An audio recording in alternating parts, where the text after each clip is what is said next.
Well, yes, Pranesh, without much ado, let's quickly take our viewers through this tweet by Rahul Gandhi. Rahul Gandhi has hailed the caste census survey by the Bihar government and also taken a whale dig at the government.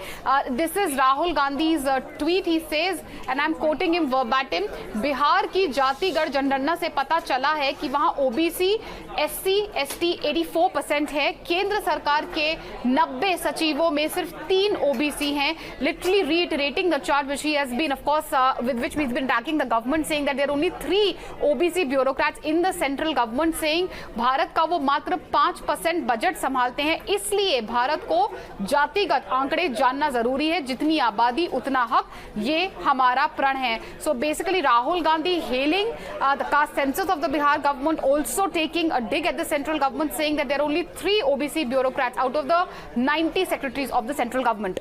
Let's see how the BJP responds to this. Meenakshi, thanks for taking us through Rahul's tweet. Now, here's what the BJP has said. The party, because it had agreed in Bihar Assembly when the state government decided to conduct caste-based survey last year. Now the BJP is saying that releasing the outcome is just a way to take focus away from lack of performance.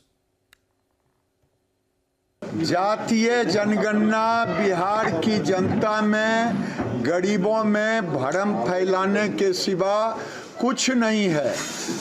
इन्हें तो report card देने चाहिए थी कि 33 साल 18 साल नीतीश बाबू और 15 साल लालू यादव, ये दोनों ने मिलकर राज किया और गरीबों को क्या उद्धार किया, कितने लोगों को नौकरी दी, कितने लोगों की हालत सुधरी, ये रिपोर्ट कार्ड होनी चाहिए थी.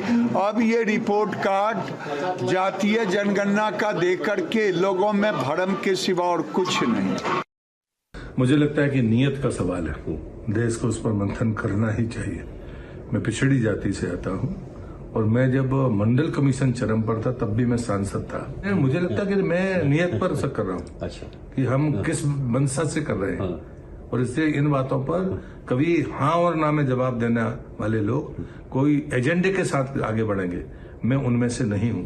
तो एक समय था कि हमेशा पिछड़ी जातियों ने ही राज्य किया है और इसलिए मुझे लगता है उनको पिछड़ा बनाना, उनको छोटा बताना, ये शुरू कहाँ से हुआ है. ये गुलामी की बात है. और इसलिए मैं मानता हूँ कि इन बातों को कहकर हम समाज को बांटने का काम ना करें. मैं उस राष्ट्रीय विचारधारा को मानने वाला व्यक्ति हूँ.